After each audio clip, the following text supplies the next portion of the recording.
Alléluia. Que Dieu vous bénisse. Est-ce que vous êtes dans la joie ce matin? Gloire à Dieu. Prenez place, profitez de préparer tous les cahiers, les Bibles, tout ce qu'il faut pour noter. S'il faut aller se soulager, c'est maintenant. Et s'il vous plaît, évitons les va et les viens. Dans la prédication, parfois ça distrait. Amen. Parfois, on va juste faire un tour pour fuir la parole, mais parfois, restons concentrés. C'est aussi ça qui démontre le respect, la révérence pour la parole de Dieu. Amen. Donc, pendant que tu écoutes, si tu n'as rien, évite des allers-retours. Sois vraiment attentif parce que c'est le moment là où Dieu nous parle. Amen. Et malheureusement, parfois, nous perdons ce respect. On se permet de se mettre debout, aller gauche à droite, alors que la parole allait prêcher. Et je crois que parfois, quand on a des réunions importantes, on ne le fait pas. Dans la maison de Dieu, soyons sérieux. Amen. Alors ce matin, si tu dois aller déjà au coin, il faut profiter maintenant. Amen.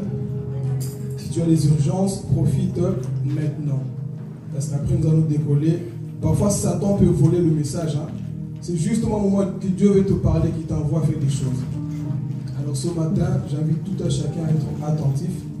Parce que c'est un message là où Dieu va encore nous parler. Amen. Et est-ce que tu peux dire à ton voisin, est-ce que tu es prêt? Est-ce que tu es prêt, voisin, à entendre la parole de Dieu? Et pendant que tu ne sois pas timide, nous sommes dans la maison de Dieu, personne n'est mort. Salue-le, dis-lui comment tu vas. Dis-lui comment tu vas, mes amis. On n'est pas dans un deuil ici. Hein. Habituez-vous à manifester la joie de la maison de Dieu. Alléluia. Personne n'est mort, nous sommes vivants, bonne santé, donc manifestons la joie. Parce que si tu commences à écouter la parole de Dieu comme à mort, ça n'ira pas. Donc manifeste la joie, Jésus est vivant. On dit qu'il est ressuscité. Mais parfois on écoute la parole de Dieu comme si Jésus n'est pas ressuscité. Mon frère, moi j'ai la joie. Hein? Ce n'est pas ton problème qui va m'enlever la joie. Ce n'est pas ton péché qui va m'enlever la joie. Tant que moi je sais que je marche selon la parole de Dieu, personne ne va ôter ma joie. C'est ça que l'apôtre Paul dira. Qui pourra me séparer de l'amour de Dieu? Hein? Ta tête va m'enlever la joie? Jamais. Ma joie dépend de l'Éternel. La Bible déclare dans le livre de Néhémie, la joie de l'Éternel est votre... Vous savez, les personnes, leur joie dépend de certaines personnes. Si lui est content, je serai content. Si lui tout va bien, je serai... Eh mon frère, tout va bien ou pas, je glorifierai Dieu. Comme un homme de Dieu dira, chaussures ou pas, alléluia. Et vêtements ou pas, alléluia. Parce que moi, ma joie ne dépend pas de ton visage. Ma joie dépend de l'Éternel, celui qui m'a sauvé avant toute chose. Et si moi je connais mon intimité, personne sur cette terre va enlever ma joie. Amen. Alors ici, c'est un message que nous allons encore voir, comprendre les saisons dans la vie d'une personne. Dieu a établi des saisons, des époques dans notre vie. Et ce matin, je vais un peu départager le message pour pouvoir étudier les saisons de notre vie. Amen. Et pour cela, nous allons lire le livre d'Ecclésiaste. C'est un livre que beaucoup n'ont pas l'habitude de lire. Hein? Ecclésiaste. Beaucoup se demandent où se trouve Ecclésiaste. Dans l'Ancien Testament. Tu vas sauter Exode, Lévitique, Nombre, Deutéronome. Tu continues Josué, Juge. Tu continues en Chronique de Chronique. Ensuite, tu vas arriver vers là-bas. Amen. Si tu l'as trouvé, tu dis ah bon, Amen. Ok, les amens confirment que beaucoup n'ont pas encore trouvé. Je vous laisse le temps.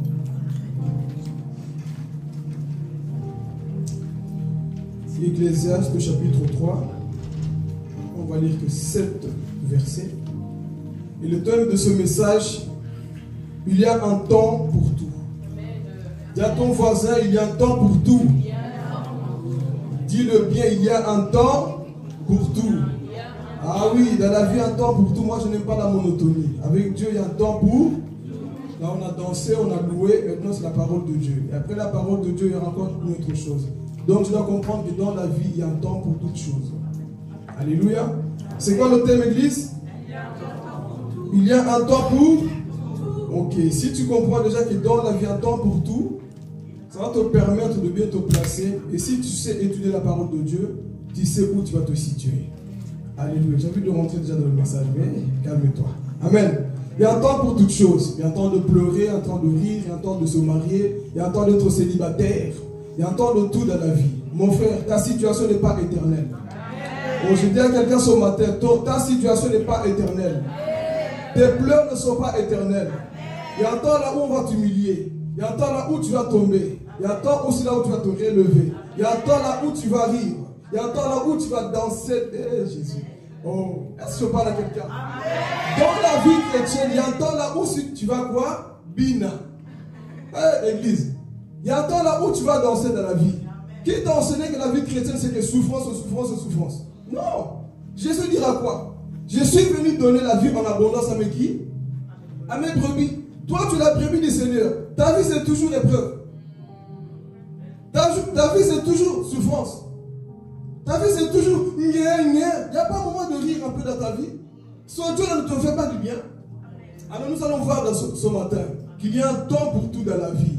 Et ça va te permettre de danser comme il le faut. Eh mes frères, quand tu comprends le message de Dieu, eh gars, j'ai envie de danser parce que je suis dans la joie. Pas parce que je suis payé, je m'en fous d'ailleurs dans mon compte, il n'y a pas beaucoup. Votre info. Et si vous voulez me bénir, bénissez-moi. Mais ma joie ne dépend pas de ça. Ma joie dépend de celui qui m'a sauvé. C'est pour ça que ce matin, alléluia ou pas, je suis dans la joie. Je me suis réveillé avec une joie, pas parce que le Barça a gagné, non. Je suis dans la joie parce que Jésus m'a sauvé. C'est ça qui fait ma joie. Alléluia, Église. Ta joie doit dépendre de Jésus. Quand tu te réveilles, tu dois dire Seigneur, merci. Je suis en vie. Merci parce que je marche selon ta parole. Je regarde autour de toi, rien ne va. Mais au-dedans de toi, tout va bien. Tu dis Seigneur, ma joie dépend de toi. Je viens à l'église, je manifeste la joie. Pourquoi? Parce que ma joie dépend de Jésus. Et quand tu comprends ces choses, personne ne va t'enlever ta joie. Parce que vous savez, ce monde décourage. Hein? Ce monde, le monde actuel décourage. Et quand tu connais ton Dieu, tu vas danser. Ceux qui te découragent, tu vas danser devant eux. Et je danse. Tu sais pourquoi je danse? Parce que mon Dieu m'a sauvé. Le niveau de ta danse, de ta joie révèle la connaissance que tu as de ce Dieu. Beaucoup ne dansent pas parce qu'ils sont frustrés, froissés. Dis à ton voisin, il y a quoi? Vous êtes jeune, église. Vous vivez déjà comme si à 70 ans, 80, mon frère. Tu es jeune, vis ta vie. Vis ta vie dans le Seigneur, manifeste la joie. Les gens du monde doivent nous envier. Ah, tu n'as pas compris. Les gens du monde doivent t'envier. Quand ils voient ta joie, ils doivent dire, mais il n'a pas de facture. Il n'a pas de problème si j'en ai. Mais quand je vois Jésus, je mets mes problèmes derrière moi.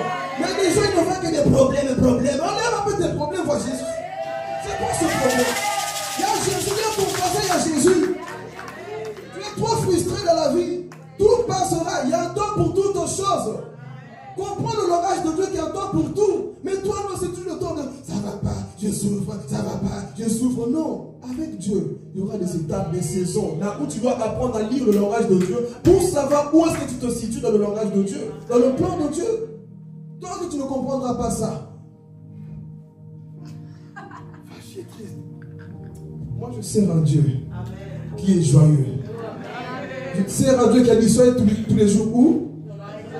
Problème ou pas, mon frère, je ne donnerai pas l'occasion au diable de dire Philippe est triste. Jamais Satan. C'est dans ma chambre que vous allez voir mon visage fermé couler de larmes. Mais, frère, Satan, tu ne m'auras pas. Donc, tu dois comprendre ces choses que dans la vie, il y a un temps pour tout. Parce qu'il y a des gens, dès qu'il y a un petit problème, il est affecté, il perd la joie. On va lire seulement, c'est toujours l'introduction. Amen. Donc, c'est quoi le thème du message, Église? Il y a un temps pour tout. Il y a un temps pour tout. Dis-le bien, un temps pour tout. Il y a un temps pour tout. Tu dois le comprendre que dans la vie, il y a un temps pour tout. Mon Amen. frère, j'ai envie de prêcher ce matin. Prêche. Il y a un temps pour tout. Quand quelqu'un vient t'embêter, tu dis, hé monsieur, attends, il y a un temps pour tout. Tu pries le trop, il y a un temps pour tout. Tu vas trop à l'église, il y a un temps pour tout. Tu parles tout le temps de Jésus, il y a un temps pour tout dans la vie, mon frère. Tikanga. Parce que moi, j'ai compris que dans la vie, il y a un temps pour tout. Et si tu ne comprends pas ça, mon frère, tu n'iras pas loin. Et l'homme qui va nous enseigner ça, c'est l'homme le plus sage du monde. Salomon va constater que dans la vie, il y a un temps pour tout. Personne ici entre nous est plus sage que Salomon. Personne ici d'entre nous est plus intelligent, plus sage que Salomon. Parce que quand Dieu a béni cet homme, ici qu'on va voir après, quand Dieu a béni Salomon, Dieu lui a dit, Salomon, sache que tu es l'homme le plus sage du monde. Avant toi, il n'y a pas eu d'homme comme toi. Et après toi, il n'y aura pas d'homme comme toi. Tu seras le seul. Et cet homme-là, on a intérêt à l'écouter. Il a eu 1000 femmes. Il a eu des richesses. Il était connu plus que Jeff Bezos. Il était connu plus qu'Elon Musk. Il était connu plus que Messi Ronaldo. Il était connu plus que les Beyoncé, Salomon. Et lui, tout ça, il va s'asseoir pour te faire comprendre que tout est vanité. Il va te faire comprendre que dans la vie, il y a temps pour tout. Lui, il a tout goûté, les femmes, tout, il a tout goûté. Et il va écrire le livre d'Ecclésiaste. À la fin de sa vie, il est tombé. Mais à la fin, il s'est rendu compte que, en fait, tout ce que j'ai eu, parce que le livre d'Ecclésiaste, c'est un livre qui nous donne beaucoup de conseils. Il s'est rendu compte que dans la vie, il y a un temps pour tout. J'étais riche, j'ai eu ceci, mais je me rends compte que tout ça, c'est du vent. Salomon entre en lui-même dans sa vieillesse et il se répand. Et commence maintenant à nous enseigner. Voilà pourquoi je dis toujours, écoutez des personnes qui ont du bagage. Écoutez des personnes qui ont un témoignage. Salomon a un témoignage ce matin à nous donner. Nous allons le lire bientôt. Salomon a un témoignage. Il a des choses à nous enseigner. Toi, tu n'as pas encore connu la gloire que Salomon a connue. Mais cet homme va s'humilier pour dire, en réalité dans la vie, on a intérêt d'être quoi? Humble. Il faut comprendre que dans la vie, mes frères et sœurs, parfois tu dois rentrer en toi-même pour dire, Seigneur, peu importe la beauté que j'ai, la beauté est passagère. Peu importe la richesse que j'ai, la richesse est passagère. Cette beauté que tu as va passer. Il y a un temps pour tout. Il y a un temps là où tu vas être belle, au top de ta vie. Il y a un temps là où ton corps va quoi? Et tu dois comprendre ça, tu ne dois pas maudire Dieu, mon frère. La vie, elle est comme ça. C'est ça les saisons. Mais nous allons avancer. Amen. On va lire. J'ai envie de continuer à parler, mais je dois respecter le message. Amen. D'ailleurs, nous sommes tous dans le message. On parle de Salomon. J'ai dit quoi? Il y a un temps pour tout. Ok, le chapitre c'est quoi? Ecclésiaste, le chapitre. Vous l'avez trouvé? Vraiment? Ne mentez pas, Dieu vous voit. Hein. Si tu mens, alors que tu es dans l'Apocalypse. Je connais une fois, j'ai vu quelqu'un. Trouvons la Bible, trouvons tel livre. La personne était ailleurs. Et faisait semblant de lire. Lis un peu le verset qu'on a donné. Il a fait tomber la Bible. Parfois, on ment beaucoup. Hein. On lui a demandé, lis le chapitre. Pour qu'on ne crame pas, il a fait tomber la Bible. Bon, quelqu'un d'autre. Et parfois, nous mentons aussi. Hein. Alors que tu es sur Facebook, hein, bon, on y va. On arrive. Ecclésiaste, chapitre 3, le verset 1 à 7. Écoutons. Je lis la parole au nom de Jésus. Il y a un temps pour tout et un moment pour toute chose sous le ciel. Il y a un temps pour enfanter et un temps pour mourir. Un temps pour planter et un temps pour arracher le plant. Un temps pour abattre et un temps pour soigner. Un temps pour démolir et un temps pour construire. Il y a aussi un temps pour pleurer et un temps pour rire. Un temps pour se lamenter et un temps pour danser. Un temps pour jeter des pierres et un temps pour en ramasser. Un temps pour prendre dans ses bras et un temps pour s'éloigner de ceux que l'on prend dans ses bras. Il y a un temps pour chercher et un temps pour perdre. Un temps pour conserver et un temps pour jeter. Un temps pour déchirer et un temps pour coudre. Un temps pour garder le silence et un temps pour parler. Alléluia. Peut-on acclamer la parole de Dieu avec le mouvement de l'esprit? Alléluia. Donc ici, j'ai déjà un peu introduit. La Bible nous dit qu'il y a un temps pour tout. Bien évidemment, ici, je ne vais pas détailler tous les points, il y en a beaucoup, mais j'ai pris 7 points qu'on va décortiquer pendant ces quelques temps. Salomon, ici, il est vieux et il a étudié les étapes de la vie, les saisons. Et il s'est rendu compte que dans la vie, il y a des époques, il y a des temps, il y a des saisons qui passent. Et il a réfléchi, et ce livre-là d'Ecclésiaste, Salomon, c'est lorsqu'il était vieux. Salomon a écrit 3 livres, Proverbes et Ecclésiaste et Cantiques des Cantiques. Ce sont des livres poétiques. Parce que dans la Bible, nous avons des livres historiques, prophétiques. Et ici, nous allons voir ce livre-là, poétique, qu'il a écrit. Donc, il y a beaucoup de livres. Mais ce livre-là, moi, m'inspire beaucoup. Salomon est inspiré par Dieu, dans ce livre-là poétique, pas prophétique. Il va ouvrir son cœur et va nous enseigner. Comme j'ai dit, c'est une personne qui doit nous enseigner ici, c'est Salomon. Lui, il a connu des choses que nous, on n'a pas connues. Et dans ce livre-là, Salomon était déjà très avancé dans son âge. Il était très âgé. Et ce que j'aime, vous connaissez tous le péché de Salomon, n'est-ce pas? Salomon a abandonné, Salomon a fait ceci. Mais Salomon est rentré en lui-même. D'où je dis, mon frère, pour l'introduction, ne pense pas que tes péchés sont là pour t'enterrer. Jésus dira à Pierre, quand tu reviendras, tu affermiras tes frères. Parfois, tes péchés doivent être une leçon. Et ça te permettra aussi d'écrire Ecclésiaste un jour. Quelqu'un n'a pas compris. Tes péchés un jour peuvent permettre que tu écrives Ecclésiaste un jour. D'où je dis, ne t'enterre pas parce que tu es tombé quelque part. Salomon est tombé, mais à la fin de sa vie, il va rentrer en lui-même. Il s'est rendu compte, oui, j'ai trahi Dieu par des femmes étrangères, par des dieux païens. J'ai commencé à adorer les dieux païens Marduk et tout ça. Mais à la fin de sa vie, Salomon s'arrête et il commence à nous enseigner. Et ici maintenant, il va nous parler des saisons de la vie. Tout passera. Dis à ton voisin, tout passera. Ce que tu vis n'est pas éternel, mon frère. Est-ce que je parle à quelqu'un ce matin? Ce que tu vis, ce n'est pas éternel. Et ce matin, c'est aussi en même temps un message d'encouragement. Et à la fin, vous connaissez. Amen. C'est un message d'encouragement, donc sois attentif. Alors ici, premier point, ici Salomon va nous enseigner que dans la vie, sache une chose. Il y a un temps de souffrance, il y a un temps de pleurs. Comme nous l'avons lu ici, il y a un temps pour pleurer. Dans la vie, mon frère, tu vas aussi traverser des moments de pleurs. Ah oui. Ou tu traverses même déjà peut-être, je ne sais pas. Mais sache que dans la vie, quel que soit ton statut, tu vas passer des moments de pleurs. Tu vas connaître des douleurs, des trahisons par la famille, des trahisons même par les membres de ton église, des trahisons dans la société, des trahisons autour de toi. Mon frère, je t'annonce ce matin, tu connaîtras ces choses. Ces choses nous arrivent à tous. C'est des moments de pleurs. Mais l'encouragement que j'ai à te donner ce matin, c'est que ces pleurs-là ne dureront pas éternellement. Il y aura un temps, mon frère, ma soeur, dans ta marche chrétienne, tu vas rencontrer ce genre de moments. Des saisons, comme je les appelle. Des saisons de tristesse. Des pleurs. Salomon a compris ça, que dans la vie, il y a un temps pour tout. Il y a un temps là où tu vas t'aller. Parce qu'on t'a trahi, parce qu'on t'a blessé, parce que rien ne va autour de toi. Et tu en pleures, mon frère, ma soeur, là où tu es. Mais Dieu te dit ce matin, il y a un temps pour tout, ma fille. Il y a un temps pour tout, mon fils. Ce temps que tu vis là, finira un jour. Ce n'est pas parce que tu ne vois pas la porte de sortie, mon frère, que ça ne sortira pas. Au nom de Jésus, un jour, tu danseras. Parce qu'il y a un temps aussi pour danser. Il y a un temps pour chanter. Amen. Donc ici, première chose qu'on voit, il y a un temps pour pleurer. Dis à ton voisin, tu n'es pas un robot. Moi, je ne pleure pas. Moi, tu pleures. Tu vas pleurer. Même Jésus qui est Jésus, le verset le plus court de la Bible, vous connaissez, non? Jésus, Philippe ne pleura pas. Mais le problème en soi, qu'est-ce qui te fait pleurer?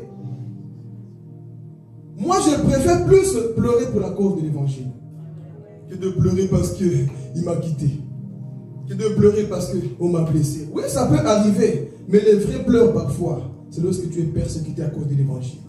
Parce que Pierre dira, heureux serez-vous lorsque vous allez commencer à souffrir à cause de l'évangile.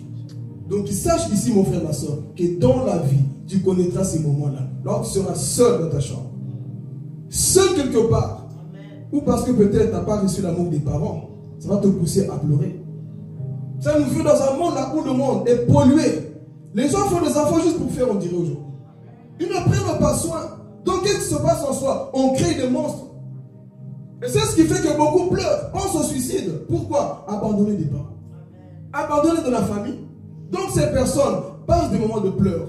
Mais il y a un Dieu qui n'oublie jamais ses enfants. Quel que soit là où on peut te mettre, ce Dieu-là connaît ton adresse.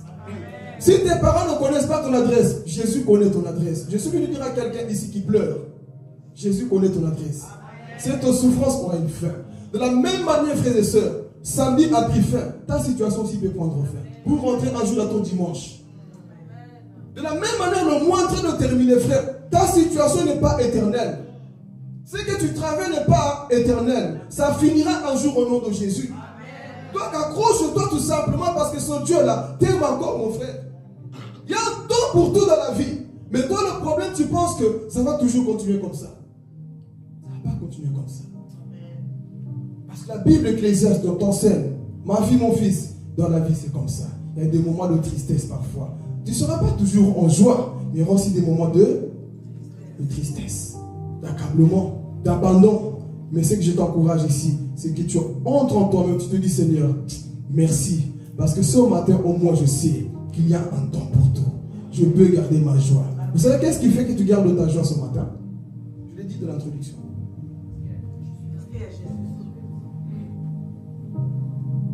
Écoutez, l'église, les enfants de Dieu ne doivent pas pleurer comme les gens du monde.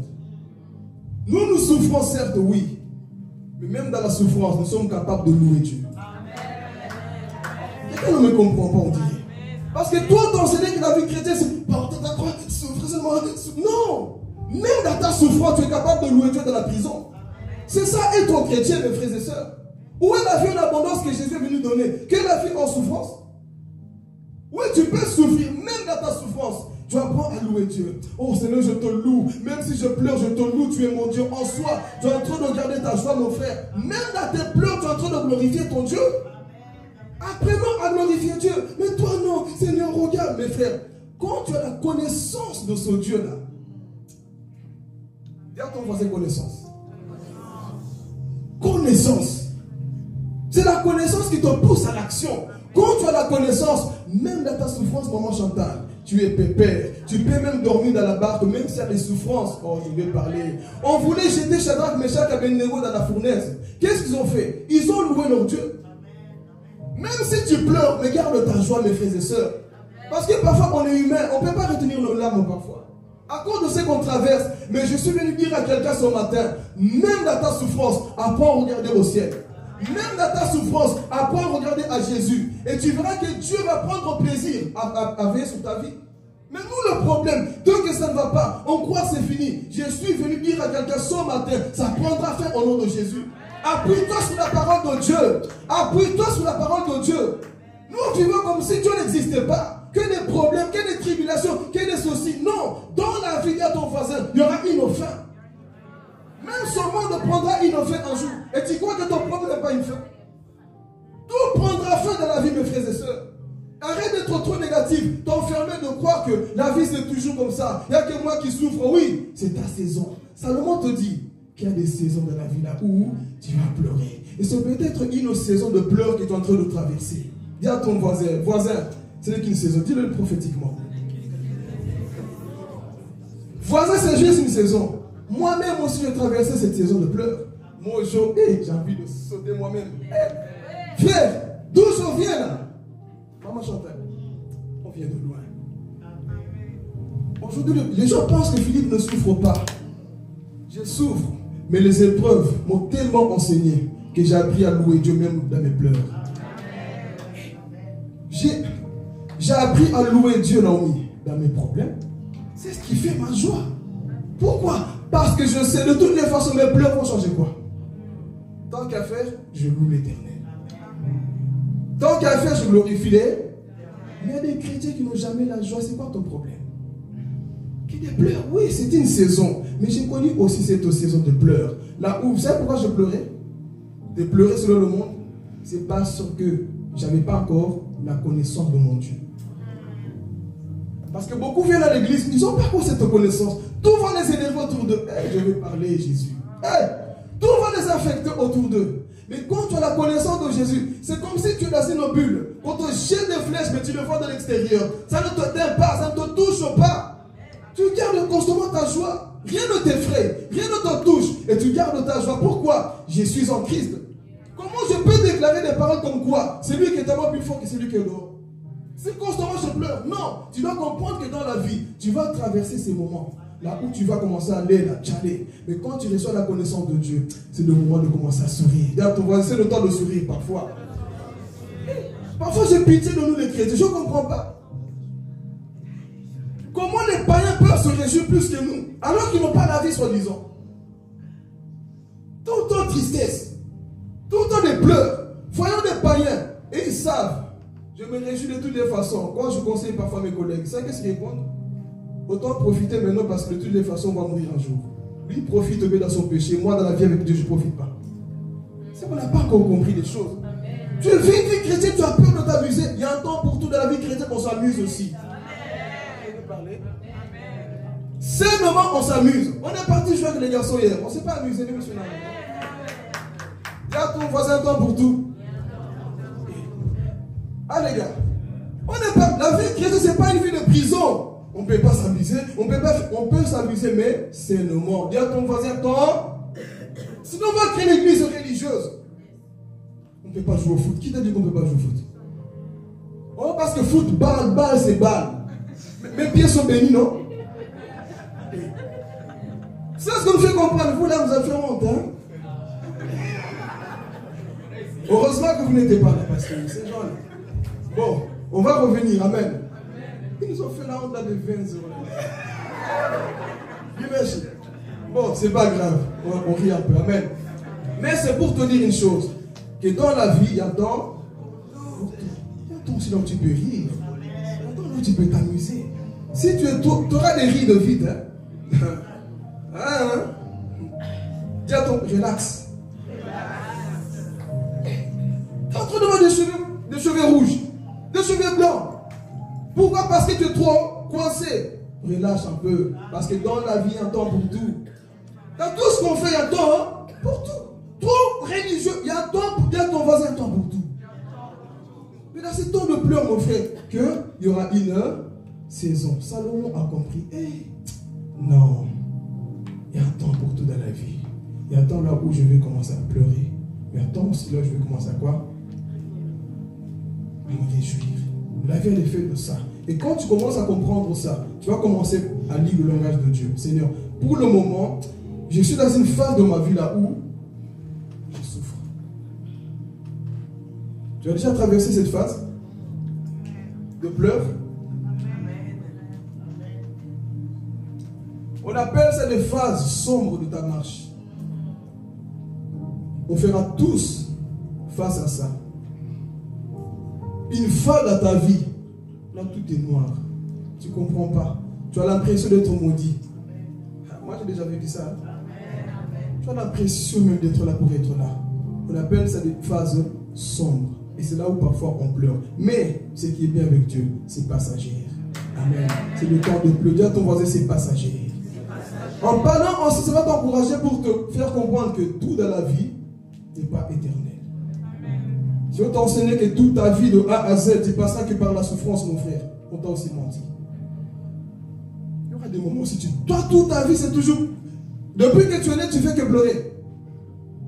T'as quoi des larmes? Depuis que tu es au monde, que ça dans ta vie. Il y aura ces moments-là. Mais aussi des moments de réjouissance. Amen. On va sauter le deuxième point. C'était quoi le premier point ici? Il y a un temps pour tout, mais c'est quel temps ici?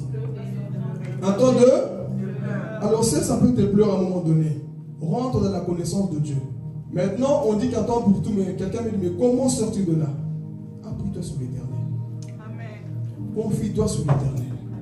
Parce que ce temps-là passera un jour dans ta vie. Amen. Amen. Il est temps d'essuyer des larmes et de dire à le Père, oui c'est vrai, j'ai souffert. Et tu ne pleureras pas qu'une fois. Parfois, c'est des saisons, des époques dans la vie. Mais un bon jour, tu vas aussi sourire. Amen. Amen. Ok, on y va. Il y a un temps pour tout. On a vu le temps de pleurer. Et dans la vie, tu passeras par des moments de pleurs, de rejet, de beaucoup de choses. Amen. Ok.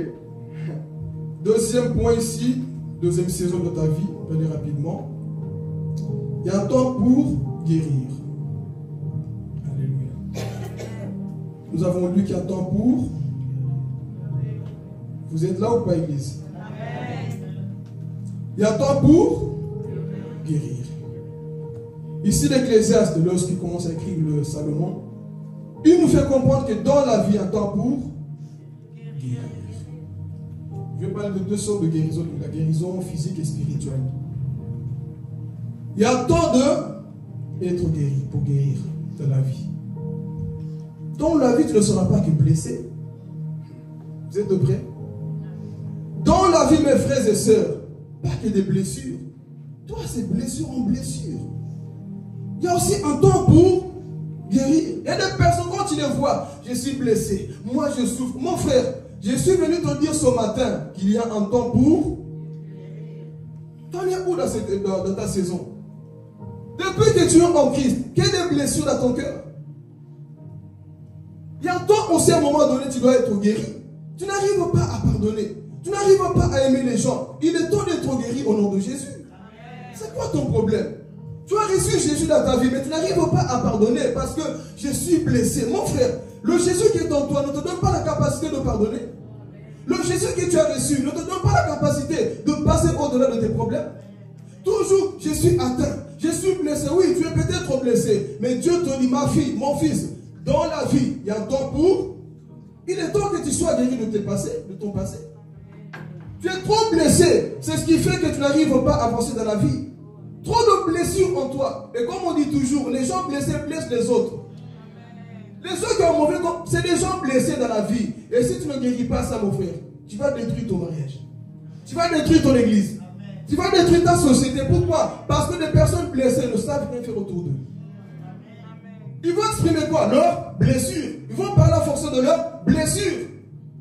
Amen. Toi, tu te rends compte que quand tu es fâché, quand tu es attristé, c'est ce que tu fais là. Est-ce que c'est de Dieu? Tu agis en fonction de ta blessure. Mais Dieu te dit, il est temps de sortir de cette blessure. Il y a tellement de gens blessés aujourd'hui. Physiquement, les personnes sont blessées dans leur cœur. Ils vivent trop dans le passé. Ce qui s'est passé, je n'arrive pas. Parce que je suis blessé au-dedans de moi. Mais Dieu te dit, ma fille, il y a un temps pour tout. Sors de là. Relève-toi. Oui, Dieu le sait que tu es blessé. Dieu sait que tu es malade. Dieu sait que tu souffres quelque part. Mais il faut sortir de là. Parce que Dieu veut te guérir ce matin. Qui croit que Dieu peut le guérir ce matin? Nous ne prêchons pas que pour prêcher. Mais qui croit que Dieu peut le sortir de là? Sors de cette blessure. Il y a un temps pour guérir. Mais toi, toujours le temps d'être blessé. Je souffre. Non, ce matin, sors un peu de tes blessures là. Dieu t'aime tellement. Je ne veux pas tout voir dans ça parce que sinon, tu vas ruiner toutes choses que tu fais autour de toi. Mais ce matin, Dieu te dit, ma fille, il y a un temps là où tu vas chanter aussi un jour. Là où tu diras, Seigneur, je suis guéri. Merci pour la guérison. Et tu vas louer l'Éternel. Parce que la vie, elle est faite des époques, des saisons. Et c'est peut-être maintenant une maladie spirituelle aussi que tu peux avoir. Quelque chose qui ne finit pas en toi. Mais laisse-moi te dire une chose. Tout prend fin dans la vie. Dis bien à ton voisin, tout prend fin dans la vie. Quand ça commence à rentrer en toi comme ça, tu vas commencer à te résigner. Tout prend fin dans la vie. Des personnes que Jésus a guéries dans la Bible, beaucoup souffraient, non? Cette femme, combien de temps elle perdait du sang? Combien? Il n'y a pas eu son temps? Dis à ton voisin, il y a aussi ton temps quelque part un jour. Il y a ton temps. Mais toi, le problème, c'est que tu n'as plus confiance. Dieu est tellement blessé, dégoûté de la vie, que tu ne crois plus que Dieu peut faire quelque chose. Mais je suis venu dire à quelqu'un, Dieu peut faire quelque chose. Il peut faire quelque chose. Ça a duré longtemps, oui, mais il y a un temps pour tout dans la vie, là où Dieu entre en jeu dans ta situation. Cette femme perdait du sang pendant 12 années. Elle souffrait chez les médecins partout. Mais un jour, l'homme de Galilée est passé quelque part. Il a guéri. Pourquoi? Dans la vie, ta situation n'est pas éternelle. Dans la vie, Jésus passera un jour dans ta vie. Cet homme au temple, 18 années, son dos courbé, non? Mais qu'est-ce qui s'est passé? 18 années après, Jésus passe par là. Pour nous enseigner, il y a un temps là où tu seras aussi guéri au nom de Jésus. Amen. Qui croit à sa guérison? Amen. Il y a un temps là où ce diabète disparaîtra au nom de Jésus. Amen. Ton amen là, c'est main des pharisiens. Il y a un temps là où ce cancer disparaîtra au nom de Jésus. L'église, parfois quand tu dis amen, pense à la personne qui vit là ou là. Crois seulement en faisant enseigner sur la foi vendredi, non? L'église, c'est ça. On rentre après, on étouffe un peu ce qu'on reçoit. La foi, c'est ça. Pas pour moi seulement, c'est le mais je crois ce qui est prêché aussi. Amen. Alléluia. Donc, il y a un temps d'être quoi? Guéri. C'est ton maladie, c'est ton douleur, Seigneur. Ça finira au nom de Jésus. Crois, mon frère. Tu viens à l'église pourquoi? Juste pour chômer. Il y a un temps pour tout dans la vie là où Dieu te guérira aussi. Cet homme au temple, 38 ans, paralysé, un jour qui est passé par là. Jésus. L'homme, réveille-toi. Lève-toi et marche. C'est le temps de ta guérison. Dans la vie, si vous n'apprenez plus à penser ainsi, votre vie sera toujours tiède. Et tu seras toujours au même endroit. Mais parfois, comprends qu'il y a des saisons dans la vie. Peut-être tu es dans la saison de sécheresse, que tu n'es pas encore guéri. Mais Dieu te dit, il y a un temps aussi pour être guéri. Spirituellement et physiquement, Dieu est capable de le faire. Amen. Est-ce que vous suivez? Il y a un temps pour tout dans la vie. Commence à lire le langage de Dieu et tu verras que ta vie va aller de gloire en gloire avec lui. Apprends à t'appuyer sur sa parole. Amen. On y va. Il y a un temps pour quoi? Pour guérir. Donc il est temps de pouvoir passer au-delà de tes problèmes et de dire à ton Père, je crois Que ta foi ne dépende pas de moi, mais dans la Bible. Dis à Dieu, Père, je crois que tu peux le faire, parce qu'il y a un temps pour tout. Et l'homme qui nous enseigne ça, c'est l'homme qui est plus sage que toi et moi, Salomon. Amen. Ok. C'était combien de points? Ok, on va prendre le troisième. Dis à ton voisin un temps pour semer, pour planter.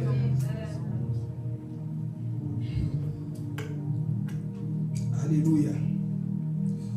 Il y a un temps pour semer dans la vie. Vous savez, parfois, tellement qu'on ne sait pas lire le langage de Dieu, on ne sait pas semer. Tu vas récolter ce que tu sèmes dans la vie. Et tant que tu ne comprendras pas ça, mes frères, tu seras toujours au même endroit. Tu vas commencer à manger l'amour des hommes. Tu vas commencer à manger la prière des autres. Pourquoi? Parce que toi, tu ne connais pas, tu ne sais pas que dans la vie, il y a un temps là où tu vas semer. Ah oui. Dans la vie, parfois, tu dois t'arrêter de commencer à semer. Semer où? Dans la prière. Peut-être aujourd'hui, les gens se moquent de toi, mais ils ne savent pas que tu es en train de semer. Parce que peut-être au travers de toi sortiront des grandes choses. Amen. Au début, les gens se moquaient de moi, maman Chantal. Ah, ce jeune, mais ils ne savaient pas que j'étais en train de semer. Aujourd'hui, quand ils ont besoin, pasta. Avant, c'était Philippe. Aujourd'hui, c'est pasta. Je semais le pasta lorsque j'étais Philippe. Amen. Toi, tu sèmes quoi aujourd'hui pour qu'on t'appelle aussi demain pasta? Pour qu'on t'appelle demain prophétesse aussi. Tu sèmes quoi? Tu sèmes que le péché? Tu sens que la nourriture sont des bonnes choses spirituelles pour que demain on dise waouh, homme de Dieu, j'ai besoin de toi. Femme de Dieu, j'ai besoin de ta prière. Mais avant, on se moquait de toi, non? Mais c'est là où tu es en train de semer avec des larmes. Parce que la Bible dit celui qui sème avec larmes récoltera comment? Avec des cris de joie. Amen. Heureusement qu'il y a des gens qui lisent la Bible. Hein? Avec des cris de joie. Donc oui, tu as pleuré en train de semer. On dit, hé, Naomi, tu perds ton temps dans ta jeunesse. Viens au carré. Non, non. Moi, je sème la sainteté. Amen. On va te dire, mais tu perds ton temps dans ta jeunesse. Viens t'amuser. Oui, il y a temps pour s'amuser. Vous êtes en train de semer dans l'amusement comme ça. Mais moi, je sème dans la spiritualité avec Dieu. Parce que je sais qu'un jour, les fruits vont payer. Dis à ton voisin, les fruits vont payer un jour. Les fruits vont payer. Alléluia. Un jour, ça va payer, mon frère, ma soeur. Parce que le problème aujourd'hui, on ne s'aime pas. Lis la Bible, mon frère. Demain, c'est toi qui vas commencer à citer Genèse, Exode, Lévitique, Nombre, Deutéronome, Jésus est juste, un chronique de chronique, jusqu'à l'Apocalypse. Comment tu connais tout ça? Je semais dans ma chambre. Comment tu décortiques la Bible comme ça? Je semais dans ma chambre. Comment tu connais les choses comme ça de Dieu? Je semais dans ma chambre. Nous ne s'aimons pas. On s'aime que devant la télé. On s'aime que devant les choses de ce monde. Mon frère, dis à ton voisin, sème dans les choses de Dieu. Demain, on va t'envier. C'est comme ça que parfois on te dit, mais toi là, tu te prends. Non, c'est pas je me prends pour qui. J'ai appris à semer. Le temps que toi, tu me critiquais, pourquoi tu vas à l'église? Moi, je partais semer dans les vrais kabassaya. Oh, je vais parler. Là où j'étais fatigué, mal au dos, mais j'étais en train de. J'étais en train de semer dans ma prière, mon frère, ma soeur. Là où toi, tu te moquais de moi-même. Judith, pourquoi tu perds ton temps? Viens ici. Il y a l'opportunité. Non, je vais semer dans la maison de Dieu. Je vais semer dans la maison de Dieu. Tout ce que vous faites pour Dieu n'est pas en vain. Demain, tu vas récolter avec joie. Oh. J'ai dit que cette vie, ce n'est pas seulement une vie de pleurs. Demain, tu vas récolter avec joie au nom de Jésus. Le problème, on nous a appris que toujours triste. Non. Il y a un moment donné dans la marche chrétienne. Parce que tu as appris à semer. Fais quelque chose qui va porter des fruits demain. Salomon comprend que dans la vie, il y a un temps pour semer. Mais toi, tu sèmes quoi dans ta vie pour que tu puisses récolter demain? Sème la spiritualité. L'obéissance à la parole de Dieu. Parce que, frère, que personne ne te mente. Ceux qui chôment aujourd'hui, demain ils auront rien, à moins qu'ils trichent. Tu fais rien aujourd'hui. Tu vas récolter quoi demain? Pendant que d'autres, eux, ils se donnent à fond pour Dieu, toi tu fais rien. Ah. Tu te réveilles jamais la nuit pour prier, tu ne sèmes pas. Tu viens tenir la journée. Tu es trop fainéant. Réveille-toi pour prier. Sème, mon frère, ma soeur, pour que tu puisses tenir bon. Il y a des personnes qui ne s'aiment pas. Plante, mon frère. Mais tu ne veux pas planter. Trop fainéantisme. C'est ce qui fait qu'aujourd'hui, beaucoup de personnes sont faibles je vais parler. Tu sais pourquoi tu es faible? Tu ne plantes pas spirituellement. Moindre vent, au cocoui. Dès qu'un petit vent, tu tombes. Tu sais pourquoi? Tu n'as pas appris à semer. Parce que celui qui sait semer, c'est tenir debout lorsque les vents vont arriver. Parce que j'ai appris à planter, même avec larmes, même avec douleur, j'ai appris à semer. Et ce que tu sèmes aujourd'hui va déterminer tes racines. Vont déterminer tes racines plus tard. Donc si toi tu commences à semer en retard, en désordre, tes racines ne seront pas assez profondes. Donc les gens qui sèment aujourd'hui sont des personnes matures. Et Salomon nous dit ici, il y a un temps pour tout. Il y a un temps là où tu dois apprendre à semer, mes frères et sœurs. Si tu veux aller loin avec Dieu, apprends à semer. Là où les autres s'amusent de la distraction selon le monde, toi, tu apprends à semer. Et tu verras le résultat demain. Ça va payer parce que Dieu n'oublie jamais celui qui sème. Amen. Tout ce que tu sèmes, frère, Dieu n'oublie pas. Il te récompensera un jour. Est-ce que nous sommes prêts à semer? Chacun de nous sait là où Dieu l'appelle à semer. Amen. Amen. Chacun de nous, tu sais là où Dieu te dit, ma fille, mon fils, sème dans ça. Plante dans ça. Plante la prière. Plante la lecture de la Bible. Je nous pose la question, cette semaine, combien de fois tu as semé dans la Bible? Combien de fois tu as lu la Bible?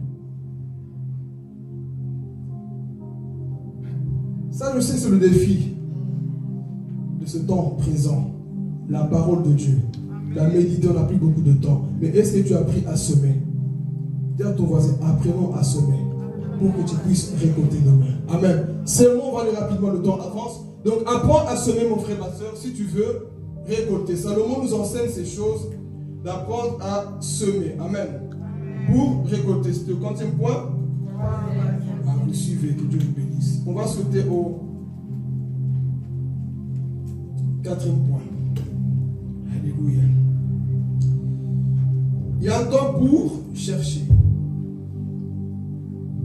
Alléluia. Vous l'avez noté? Il y a un temps pour chercher. Frère, dans la vie, il y a un temps pour tout.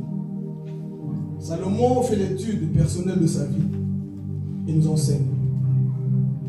Et il nous fait comprendre que dans la vie, il y a un temps pour chercher. Chercher les solutions, ça je vais l'expliquer après. Mais d'abord, il y a un temps là où tu dois apprendre à chercher ton Dieu. Amen, Église. Amen. Il y a un temps là où tu dois à un moment donné t'arrêter de faire des bêtises. De dire non, je dois chercher ce Dieu-là. Amen. Comme nous sommes là, nous sommes tous nés païens, non? Amen. Personne n'est né saint ici. On est tous nés païens. Mais à un moment donné, on doit s'arrêter pour dire Seigneur, il est temps de te rechercher. Amen.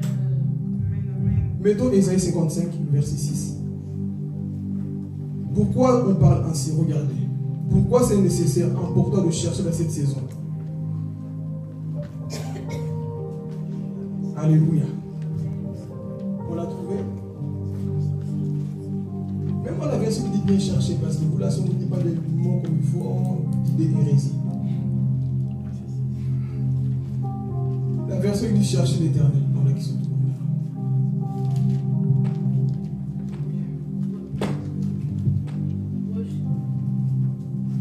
Vas-y. Recherchez l'Éternel pendant qu'il se laisse trouver. Faites appel à lui tant qu'il est prêt. Amen. Frère, le temps de chercher l'Éternel, c'est encore maintenant dans le temps de la grâce. Amen. Les jours viendront, Église, là où Dieu ne se laissera plus trouver. Amen. Ne jouons pas avec la grâce de Dieu.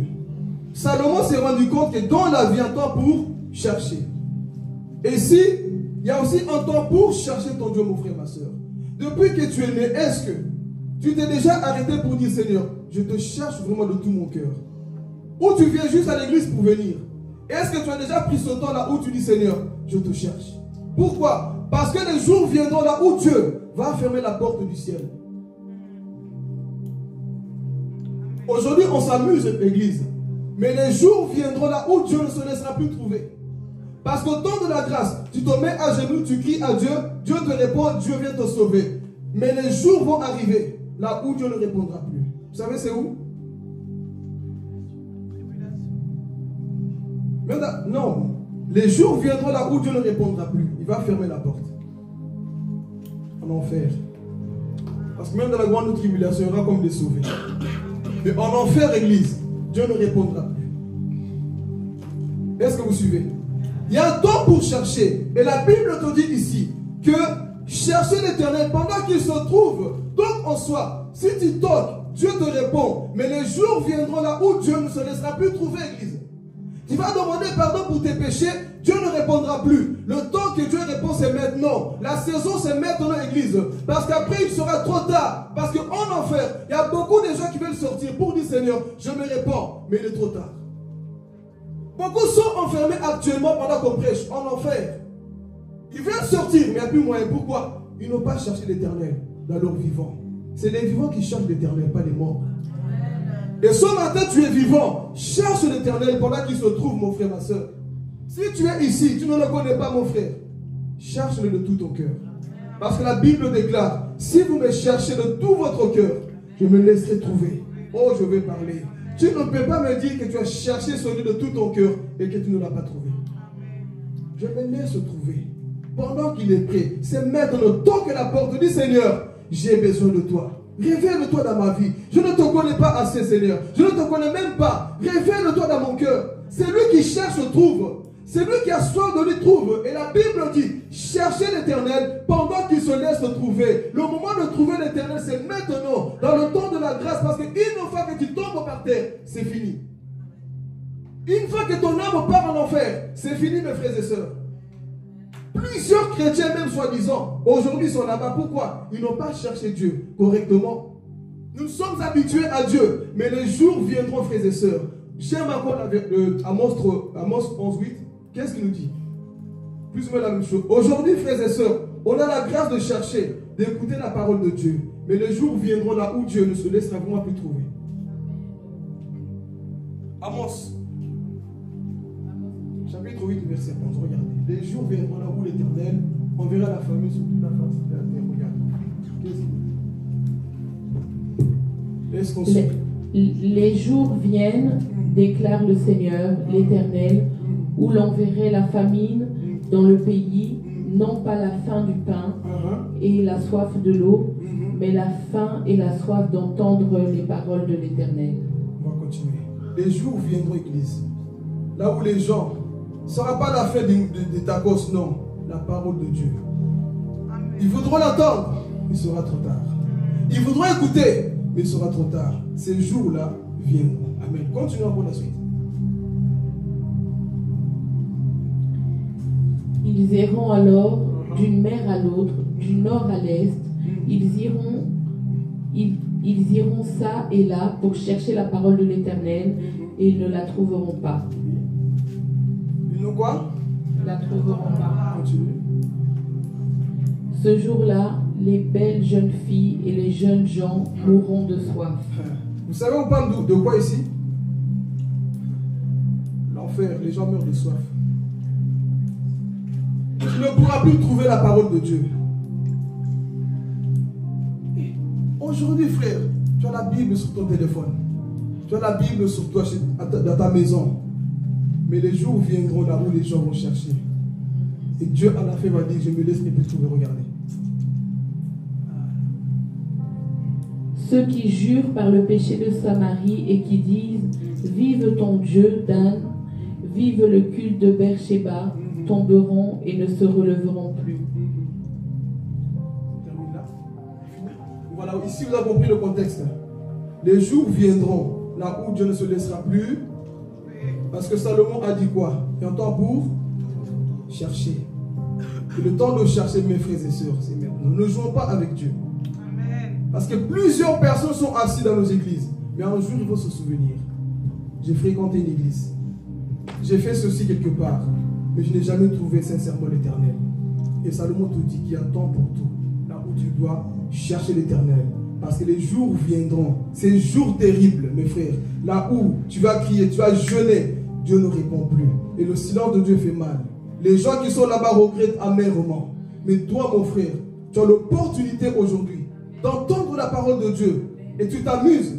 Tu as l'opportunité, mon frère, ma soeur, de mettre ta vie en ordre avec Dieu. Mais nous sommes encore dans l'orgueil, dans la méchanceté, dans la jalousie. Alors que Dieu nous tend la main, mes frères et sœurs. Au temps de la grâce, Dieu te dit, ma fille, sois sauvée. Parce que maintenant, là, je me laisse encore trouver. Mais qu'est-ce qu'on fait? On s'amuse dans le péché, dans le mal. Alors que Dieu est en train d'appeler la race humaine aujourd'hui. Dieu est en train de nous appeler église. Cessons de nous amuser avec le péché. C'est maintenant que Dieu se laisse trouver. On n'a pas idée de quoi est fait l'enfer. On n'a pas idée. Les gens veulent sortir même une seconde, une minute. Mais on s'amuse aujourd'hui. On fait ce qu'on veut aujourd'hui. Alors que l'enfer c'est terrible. Là où Dieu ne répondra plus, ce n'est pas des mythes. Ce n'est pas des histoires. L'enfer existe. L'enfer existe, mes amis. Et les jours viendront là où les gens vont pleurer, mes frères et sœurs. Parce qu'aujourd'hui, on est comme un peu aveuglés, comme un peu voilés. On ne croit pas à ces choses. Mais les jours viendront, frère, là où tu vas chercher. Tu vas te souvenir de tout. J'avais l'opportunité de changer, mais je n'ai pas voulu. Et tu vas crier à Dieu, et il sera trop tard. Et comme vous le savez, l'enfer n'a plus de sortie. Dieu ne répondra plus, vous savez. L'enfer, c'est la pire colère de Dieu. L'enfer, c'est la pire colère de Dieu. Là où Dieu ne se trouve pas. Il n'y a pas sa présence. Vous savez, on dit beaucoup d'huile, l'enfer, c'est sur la terre. Ici, là on a la joie. Là on a la paix. Là on mange que des tacos. Non. L'enfer, il n'y a pas ça. L'enfer, c'est une souffrance totale, mes amis. Il n'y a plus de porte de sortie. Mais aujourd'hui, nous sommes en train de nous amuser. Alors ici, mes frères, nous partons vers la fin. Il y a un temps pour chercher l'Éternel constamment.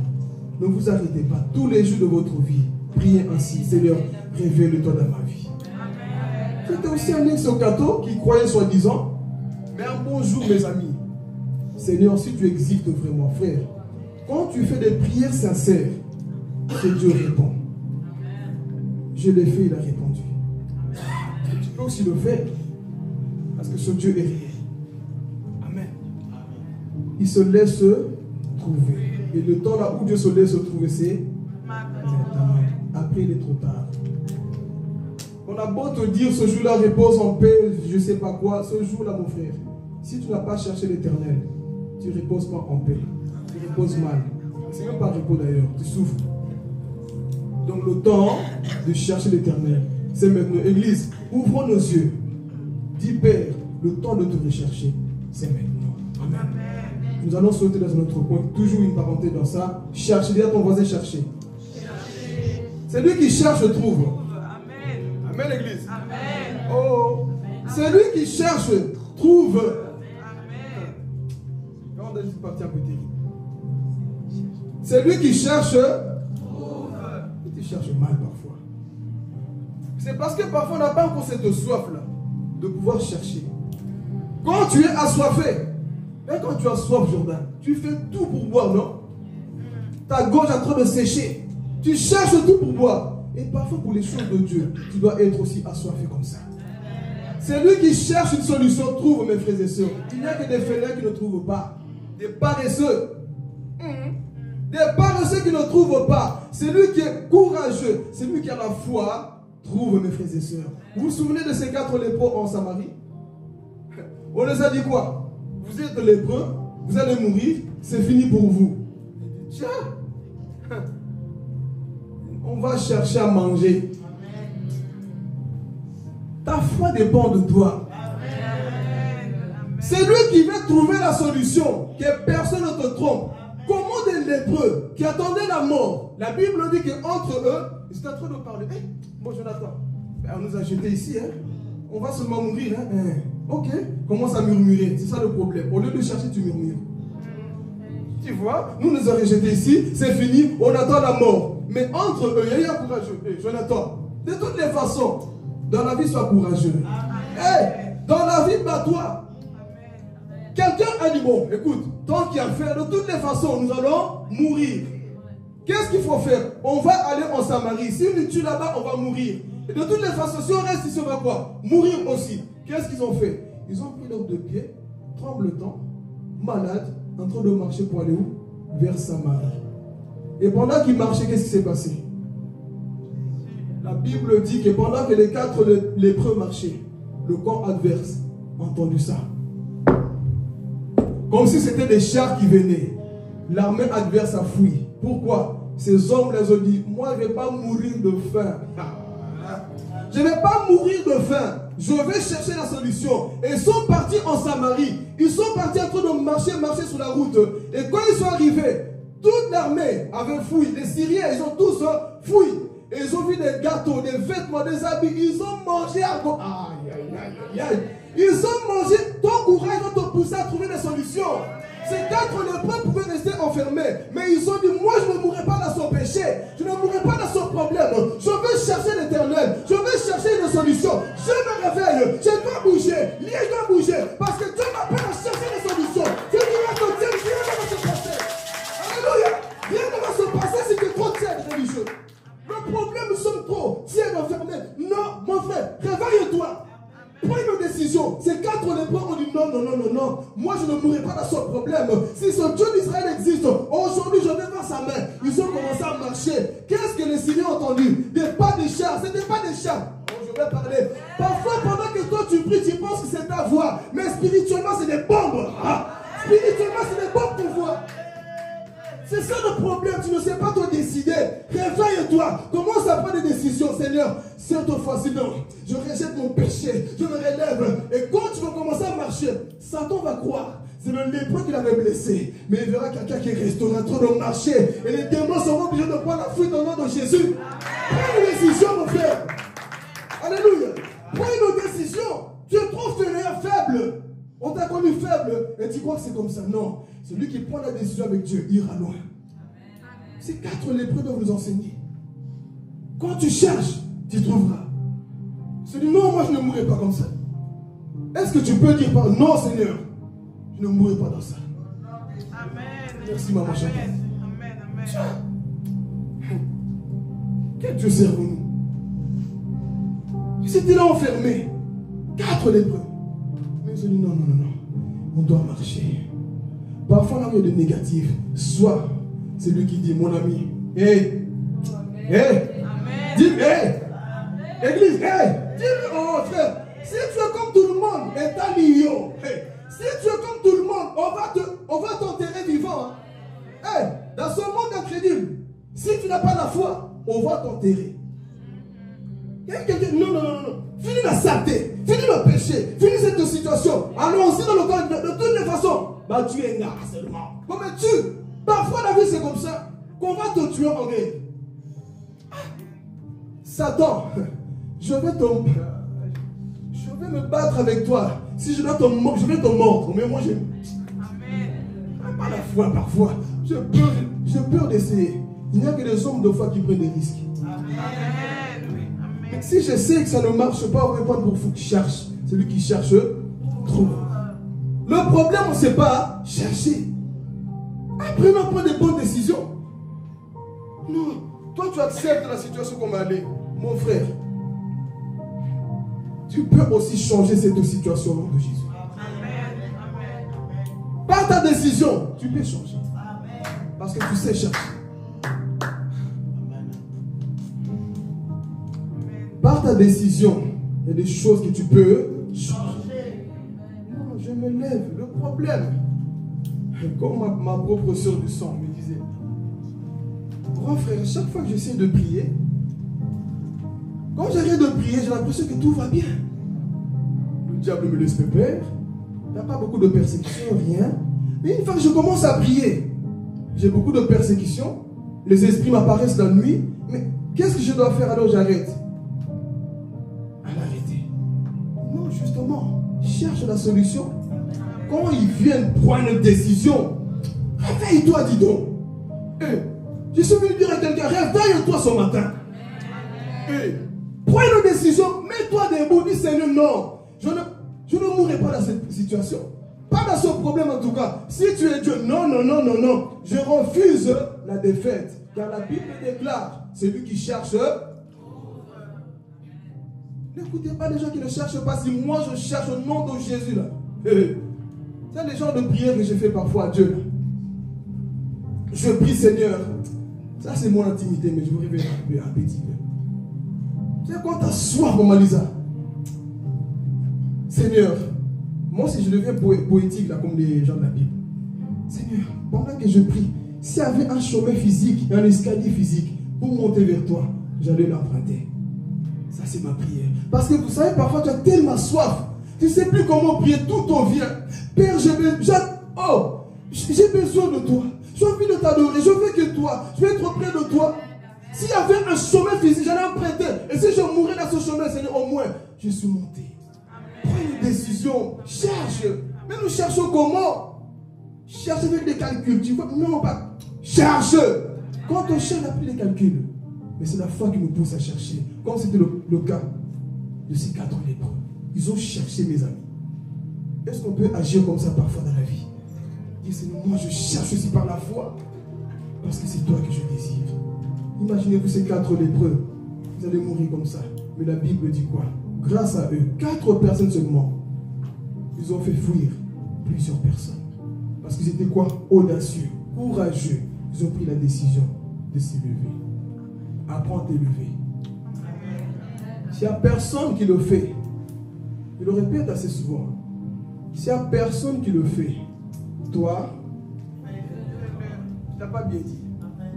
S'il n'y a personne qui le fait, toi, si personne ne veut se sanctifier, toi, s'il n'y a personne qui veut geler, toi, s'il n'y a personne qui veut aller au ciel, toi, fais-le. N'attends pas les autres. Ces 4 lépreux ont pris la décision de pouvoir se réveiller.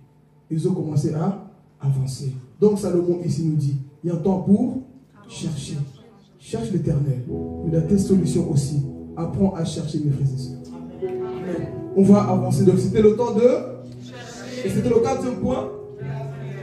Est-ce que tu es prêt à chercher sincèrement cette semaine encore? Non, dites pas amen pour me faire plaisir. Ce n'est pas moi qui vous dites amen. Est-ce que nous sommes au pré-église? À chercher vraiment. Rentrez dans ta chambre.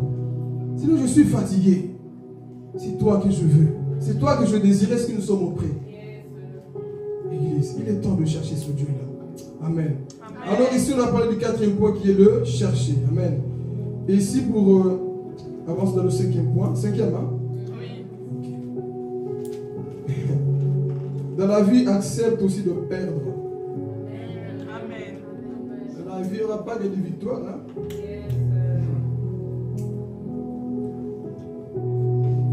On a lu, hein? Amen. Il y a un temps pour?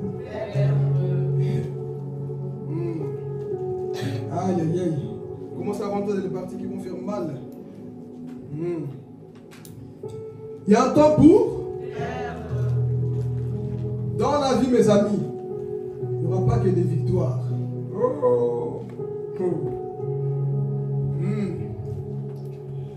Mes amis, vous êtes là? Amen. Dans la vie, tu perdras tes amitiés. Et cette partie, c'est pour les personnes qui sont matures. Hein? Tu perdras des amitiés. Tu perdras des fidèles. Tu perdras les membres de ta famille. La vie t'enseigne que dans la saison, c'est comme ça. Toi, le problème, c'est que tu veux tout. Commençons par les amitiés. Écoutez, on est dans le Seigneur, hein? Mais sache que chemin faisant, je peux juste diminuer un peu le son du fond, s'il te plaît. Chemin faisant, il y aura des amis qui vont te quitter.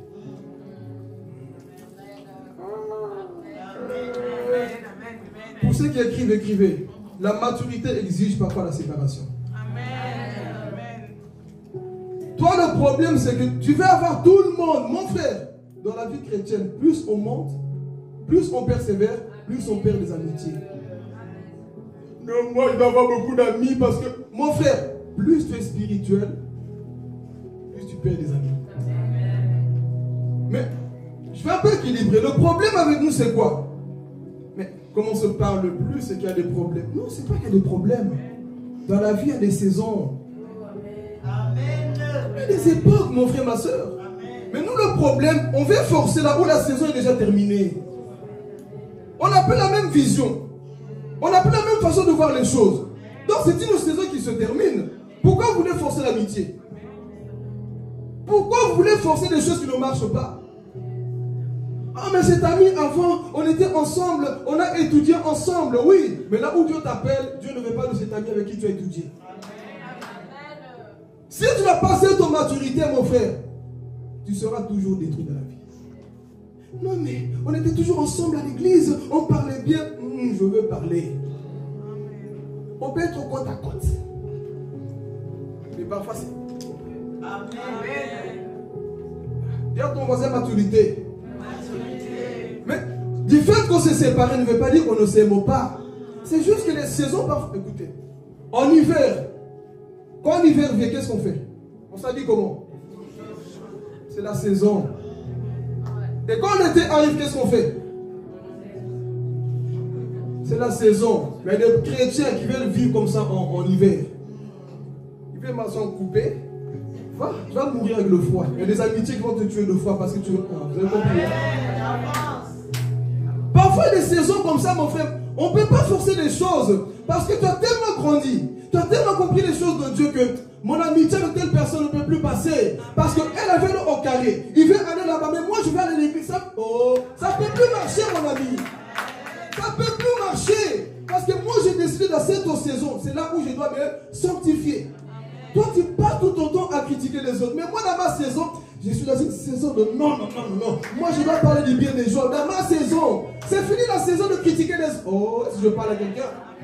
C'est fini la saison. Non, je dois te perdre. Je préfère te perdre toi que de perdre le ciel. Donc, parfois, dans la vie, c'est ça. Mais le problème, bébé cadon.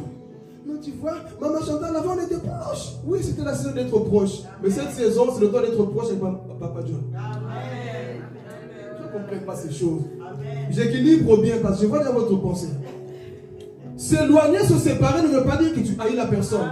C'est juste que du comment Dieu t'amène, ça ne peut plus coller avec telle personne. Donc, qu'est-ce qui se passe en soi? Tu dois perdre cette personne. La vie, c'est comme ça. Mais vous, non.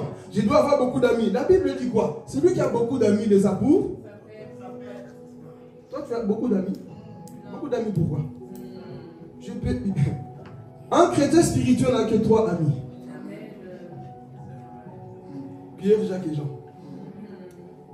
Ou 2, Aaron et Hur. Là, on ne dit pas amen. Là, on ne dit pas amen. Je sais que cette partie-là, parce qu'on aime trop coller. Mon frère, tu veux évoluer avec Dieu? Accepte de perdre. Mais je te pousse aussi à avoir cette maturité. Séparation ne veut pas dire que la personne ne t'aime pas. C'est une saison. On ne peut pas forcer les saisons. Quand l'hiver arrive, on met des écharpes, des gants, on met tout. C'est la saison qui nous oblige comme ça. Donc je veux dire, parfois des situations qui nous obligent à être... On peut rien faire. C'est comme ça. Il y a des personnes qui deviendront trop toxiques pour le ministère. On doit les perdre. Il y a des environnements qui deviendront trop toxiques. On doit par amour. Vaut mieux se séparer de l'autre par amour que de faire la guerre. Donc il y a des l'autre parfois, vaut mieux par amour. Ce n'est pas que je te déteste. Ce n'est pas que je ne t'aime pas. Je te considère beaucoup, je t'aime. Mais ma saison là, c'est la saison de mettre. Donc, pas une veste, s'il vous plaît, s'il vous plaît, s'il vous plaît, s'il vous plaît, s'il vous plaît. Et je dis, je viens de femme. Voilà, merci. Ça, c'est la saison d'être avec certaines personnes. C'est le froid, n'est-ce pas?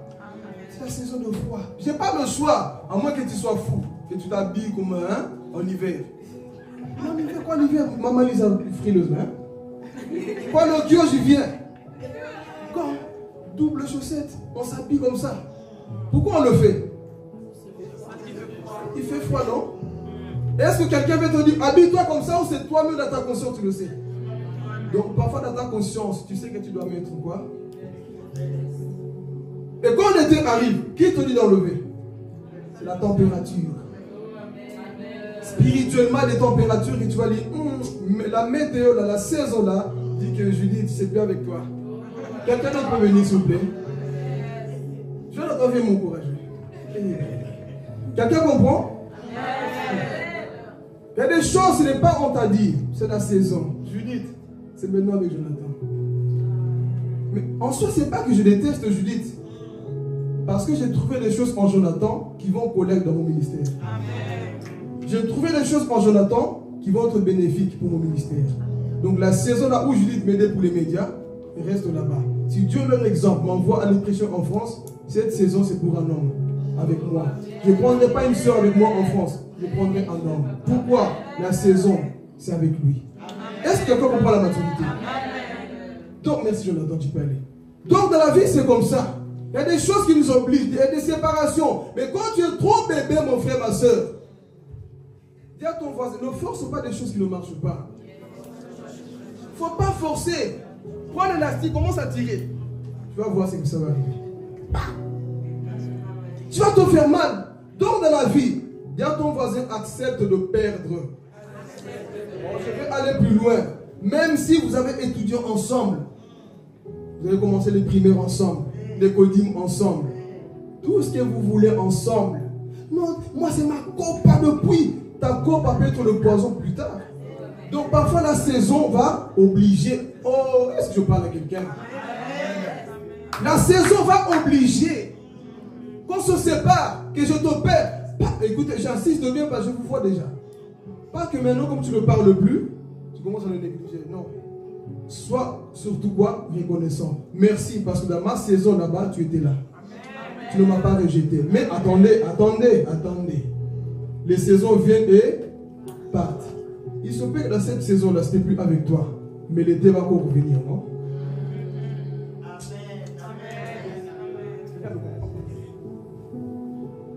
C'est pas parce qu'aujourd'hui tu parles bien avec un tel, ça ne compte plus dans le ministère, que c'est fini. Ça peut être passager. Il y a un temps pour tout dans la vie. Peut-être que le temps de cette personne était fini. Dieu va l'envoyer ailleurs pour qu'il soit formé, transformé. Et quand la personne sera prête, la personne revient. Pourquoi? Parce que la personne a été formée. Donc il y a des amitiés comme ça. Parfois, il est nécessaire d'être trahi. Parfois, il est nécessaire d'être trahi. Pourquoi? Comme ça, quand il va commencer à sentir le manque, il va dire, l'herbe n'est pas plus verte ailleurs. La saison. Je retourne là où j'étais. Oh. C'est biblique, c'est que je vous dis, l'autre, tu pensais quoi? Que l'herbe était plus verte où? À Sodome et Gomorrhe. Et quand il a vu que la saison là-bas d'Abraham me manque, tonton, je viens vers toi. Donc dans la vie, frères et sœurs, c'est comme ça qu'il fait. Il y aura des moments là où on ne peut pas forcer. Amen. Arrêtons d'être des bébés spirituels. Jonathan, toi et moi, mais tu es né avec Jonathan? Tu es venu au monde avec Jonathan? Donc il va arriver que parfois, Jonathan ne sera plus là. Ou que je ne serai plus là. Pourquoi? Ma saison dans ta vie, allez. Il y a un temps pour perdre. Donc tu perdras aussi. Et personne autour de toi. Maintenant, on rentre un peu dans une partie profonde. Ça, c'est des saisons qui ne reviennent pas sur la terre, seulement au ciel. Des pertes de membres de famille. Oh. Moi, c'était le dernier point, mais je le mets maintenant comme ça, on a le temps. Il y a un temps de mourir aussi. Personne éternel. Les bébés meurent. Ah oui. Nous sommes dans un monde, comme vous avez lu au début, premier verset, la Bible précise bien, il y a un temps pour tout sur la terre. Donc sur cette terre, mon ami, il y aura un temps là où nous allons perdre des personnes aussi. Tu dois l'accepter, c'est pas qu'on force, c'est comme ça, mon ami. Même Abraham est mort. Metsula est mort. Tous ces gens qui ont vécu 950 ans, ils sont tous morts. Donc sur la terre, mes amis, nous sommes que deux. Nous allons tous mourir. Donc tu vas perdre des personnes dans la vie. Mais la maturité que Dieu te donne, fais comme ça le mot. Dans la vie, dans la vie, je ne sais pas si l'église est mature pour ça. Amen. Qui a dit non? Je dis quand même. Mais ce que je dis là,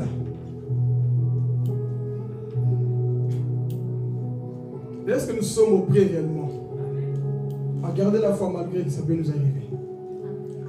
Dans la vie, mon ami, tu peux perdre ton enfant.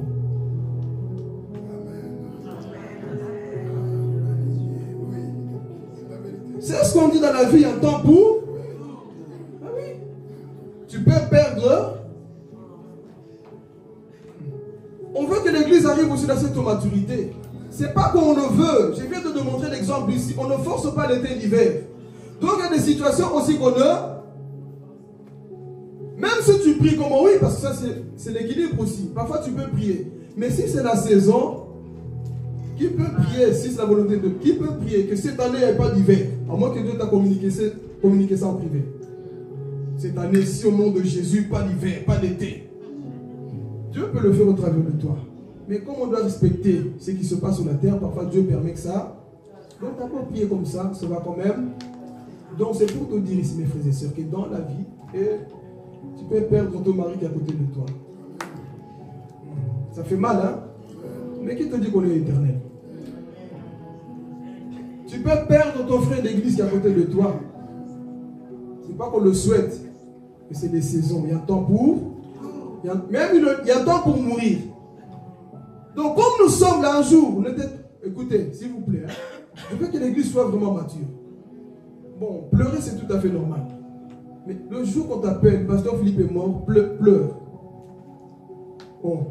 Vous pensez que nous sommes des robots, on peut mourir, non? Tu es au travail, Pasteur Philippe est Koufi. Vous voyez? Le chrétien doit affronter tout problème, doit être prêt à tout. On peut t'appeler, tu vas te souvenir du message. Ah, Seigneur, il y a un temps pour tout, c'était son temps, peut-être. Là, vous dites Amen parce qu'on n'aime pas la mort. Hein?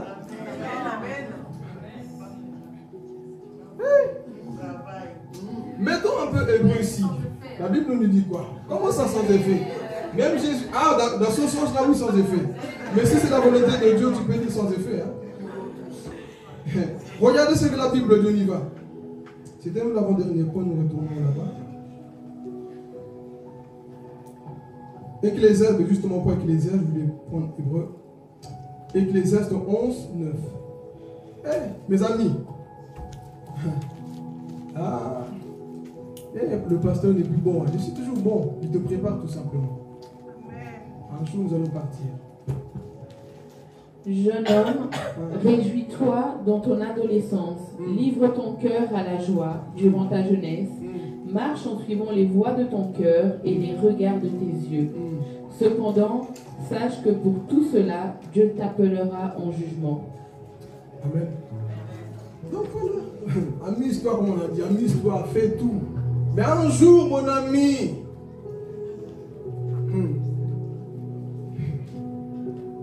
je reviendrai sur le message de Grand Trône Blanc et le tribunal de Christ. Ça doit revenir pour un peu réveiller notre conscience. Mais sachez une chose, comme nous sommes là, mes amis, tu vois comme tu es là, chacun de nous, il y a un ange à côté de toi. Aurélie, il y a un ange à côté de toi. Il y a un ange à côté de toi. Oh, vous ne le voyez pas, mais moi je sais, ils sont ici. Ces anges-là, mes amis, ils notent tout à la lettre. Vous ne me croyez pas. Matthieu 18 ou 10. Comme nous sommes là, chacun de nous, regardez qu'est-ce qu'ils font ces anges-là tous les jours, hein, on ne dit pas chaque année. Faites bien attention de ne pas mépriser un seul de ces petits. Pourquoi? Car je vous dis que leurs anges dans le ciel sont continuellement en présence de mon Père céleste. Vous voyez? Leurs anges. Fais attention de comment tu peux mépriser quelqu'un. Parce que leurs anges, comme nous sommes là, mes amis, quand tu vas là-bas dans les endroits, l'ange entre avec toi. Là où tu rentres, tu enlèves. L'ange entre avec toi. Écoutez, vous savez, le monde spirituel n'a pas honte de voir ta nudité. Hein. Et ils ne sont pas comme nous. Non, et ils voient tout. Le monde spirituel. Dieu est la seule personne qui peut voir, excusez-moi du terme, hein, la pornographie, peut le voir comme ça ne l'affecte pas. Mais toi, l'être humain, tu vois un peu. Dieu peut voir l'iniquité, ça ne lui fait rien. Mais toi, quand tu commences à regarder, tu es infecté là, tes pensées, ton corps, tout en toi est infecté. Mais Dieu, là où toi tu penses qu'on ne te voit pas, lui il est comme ça, petit. Et qu'est-ce qui se passe? Ces anges-là, on serait étonné le jour du jugement, hein. Seigneur. Même moi je me souvenais plus. Même ça, oui, c'était en 1950. Non, oui, c'est le même ça, oui, c'était en 1000. Mais Seigneur, même moi j'avais oublié ce détail. Jeune homme, réjouis-toi, fais le malin, fais la belle. Toi, tu crois que tu es la Rihanna d'église? Tu crois que tu es la Beyoncé d'église? Mais il y aura un jour, 2003, là, tu étais dans une pièce enfermée, faire des choses. Là. Et toi, tu pensais qu'on ne t'avait pas vu. À 10h05. Et tu es parti mentir. Et tu t'es parfumé, tu as mangé des chewing-gums. Tu es parti mentir. Tout ce qu'on fait, église, il y a des anges qui notent. Voilà pourquoi, comme on dit, on a une caméra qui nous suit tous les jours, mes amis. Faites attention. Pourquoi on joue avec Dieu? Pourquoi on joue? Tu peux te cacher du pasteur. Cache-toi. Mieux même, cache-toi, parce que moi, si je te vois, je vais te détester sinon. Frère, cache-toi bien. Mais celui qui a des yeux comme des flammes de feu va t'appeler un jour dans le grand trône blanc. Je reviens sur ce message bientôt. Sur le grand trône blanc. Philippe, viens.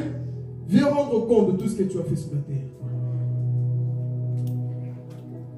Comme nous sommes là, même ceux qui sont en Christ, il y a des choses qu'on a eu à faire. Dieu a déjà pardonné. N'est-ce pas? Il y a des choses qu'on a dit, Seigneur, pardonne-moi. Et quand je pense à ce péché-là, pardonne-moi. Mais si tu demeures dans le péché, tu vois les choses pour lesquelles tu as demandé pardon, Dieu va les prendre. Et le jour du jugement, là, ici, parfois, tu as honte qu'on découvre ton péché. Mais là, c'est la terre entière. Alors, qu'est-ce que tu décides? Changer maintenant ou continuer à t'entêter? Même tes aïeux, des personnes que tu n'as pas connues, vont connaître ton péché ce jour-là. Des péchés les plus sombres que tu n'as jamais avoués à ton pasteur, à ton mari, à ta mère, à ton père. Ces péchés-là, mes amis, seront révélés. Dieu nous appellera au jugement un jour. Le problème aujourd'hui, c'est que tu t'amuses. Tu te réveilles, tu fais ça, ta vie. Mais un jour, mes amis, tu auras ta honte. Et au jour du jugement, mes amis, même ceux qui sont morts là, la Bible dit quoi? La voix de Dieu va les appeler. Enfer, rends-moi les morts. Les morts vont sortir. Tous ceux qui sont morts, les Hitler, tous ces gens-là, ils vont apparaître devant le grand trône blanc. Ceux qui sont morts sans se repentir, comme John Lennon, là, qui s'amusait. Oui, le christianisme doit disparaître. Jésus s'est dit, commence à insulter Jésus. Il est mort comme ça. À bonjour, pendant le concert, il est mort. On ne se moque pas de Dieu. Ce jour-là, il devra rendre des comptes. Dis ce que tu disais sur moi, Jésus, là. Parce que ce jour-là, c'est l'agneau qui va nous, c'est le lion qui va nous juger. C'est plus Jésus l'agneau là. Là, il te donne encore l'opportunité que tu comprennes, il y a des saisons. Mais cette saison-là, ce jour-là, on connaîtra ce Dieu-là qu'on appelle le lion. Mais le temps, c'est maintenant, mes amis. Est-ce qu'on est prêt à changer? Donc, il t'appellera au jugement. Donc, sache comme tu es là, mes frères et sœurs, tu mourras un jour. Est-ce qu'on est conscient? Je te prêche comme ça, je te dégoûte au bien du péché aussi. Un jour, tu vas mourir. Mais, tu vas passer. Vous savez, ça n'est pas le jugement. Tranquille, non? Je fais ma vie parce qu'après, il n'y a rien. Mais, on va rendre des comptes à Dieu. Pour toute action. Je n'ai pas envie de citer tout le péché, mais ça, c'est dans la grande tribu. Je vais prêcher sur ça quand je parlerai sur le grand trône blanc. Tous les péchés, un à un. Les livres seront ouverts. Tout ce que tu as fait dans ton passé, tout sera révélé ce jour-là. Et Dieu te donne l'opportunité, mes amis. Voilà pourquoi l'évangile, c'est la bonne nouvelle. C'est pour t'éviter le feu éternel. Mais toi, tu ne veux pas écouter. Et ce matin, il te dit, mes amis, que il t'appellera au jugement. Mais pour terminer ici, dans mon dernier point, qu'il y a quoi? Un temps pour. Alors, tu es prêt? Amen. Comme nous sommes là, frère, ça c'est la... Je vais toujours poser. J'encourage mes amis qui aiment évangéliser. Quand vous évangélisez, à la fin, posez toujours la question à ces gens que vous écoutent. Si tu meurs aujourd'hui, où iras-tu? Vous savez, quand tu parles comme ça, tu touches directement à son âme. La personne va réfléchir. Vous savez, il y a une chose qui ne ment pas. Les gens peuvent faire le malin comme ils veulent. Mais quand ils arrivent dans leur lit d'hôpital, ils réfléchissent. Ils peuvent peuvent être riches, bon, mais quand ils arrivent là, le dos cloué, regardez le plafond. Et si c'était vrai que l'enfer existait? Et le Saint-Esprit commence à sonner dans leur cœur. Donc quand tu évangélises, dis aux gens, si tu mourais aujourd'hui, où partirais-tu? Parce que la vie que tu mènes sur la terre va déterminer le lieu où tu seras après ta mort. Et c'est maintenant qu'il faut se préparer et être prêt. Pourquoi? Parce qu'un jour, tu vas mourir. Jeune homme, réjouis-toi. Maquille-toi. Fais la miss. Fais tout ce que tu veux. Bravo. Si tu as oublié l'Éternel, tu sais ce qui t'attend. Parce qu'un jour, nous allons tous mourir. On peut t'appeler demain. Je suis parti. Ou tu es parti. On ne va pas nier ça. C'est des saisons de la vie. Dis à ton voisin, c'est des saisons de la vie. C'est pas qu'on le souhaite qu'on appelle, parce que quand on prêche comme ça, dit pasteur, moi, crédit, comme ça, là, il veut la mort, il veut mourir. Non. C'est des saisons de la vie. Tu ne peux pas le nier. C'est comme ça. Donc, tu dois être prêt pour cette saison. Amen. Donc, ici, c'était l'avant-dernier point que j'ai dit. Mais on était au quatrième point 5. 5. 6 ou 5 vous aussi? Voilà, je vais mis directement donc sur les 6, ok. On va terminer par là. Donc ça, on a parlé, c'était un temps pour perdre et mourir. Donc j'ai mis ça en 2 fois. Ok. Alors ici, pour terminer, il y a un temps pour détester. Aujourd'hui, tu vas détester papa, tu vas voir. Dites pas amen. Il y a un temps pour détester, non? Aujourd'hui, tes ennemis vont voir. Vous dites pas amen. La Bible t'autorise qu'il y a un temps pour. Dites pas amen. Au moins dans la Bible t'autorise de détester quelqu'un. Si t'énerve, déteste-le. Oh les gars. Tu peux détester, non? Que Dieu vous acclame comme que Dieu vous bénisse. Il y a un temps pour détester. Mais de la nouvelle alliance, ces choses-là n'existent plus. Pourquoi? Aime ton prochain comme tu ne peux pas détester quelqu'un. Mais il y a une chose que tu dois détester, le péché. On va le lire. Et nous terminons par là. C'est une chose que tu dois détester, mon ami. C'est le péché. Lisons Romains 12, 9. Et ensuite Proverbe 8, 13. Alléluia. Il y a un temps pour tout. Tu as trop aimé le péché là où tu es. Là. Tu aimes trop. Mais en tant que tu dois aussi détester ce péché-là. Romains 12. Que l'amour soit sans hypocrisie. Ayez le mal en horreur. Attachez-vous au bien. Proverbe 8, 13. Je termine bientôt. Hein. On y va. Proverbe 8, 13. Craindre l'Éternel, c'est détester le mal, l'arrogance, l'orgueil, la voix du mal et la bouche perverse. Amen. Voilà ce que je déteste. Amen. Toi aussi tu dois détester, c'est... Voilà. Il y a temps pour détester, mon ami. Mais toi tu embrasses la haine. Non, tu t'aimes aussi toi. Il y a temps pour tout dans la vie. Tu dois détester la jalousie. Tu dois détester le vol. Là, les amens, écoute. Tu dois détester les musiques mondaines. Les amens, là, ils peuvent me en cachette, là. Hein? Amen, l'église. Bon, c'est pas moi qui le dis. Hein? Dieu déteste quoi? Le péché, c'est quoi? Donc si Dieu n'aime pas le mal, toi aussi tu ne dois pas aimer. Il y a des choses qui sont en nous, mes frères et sœurs. Tu dois détester la convoitise.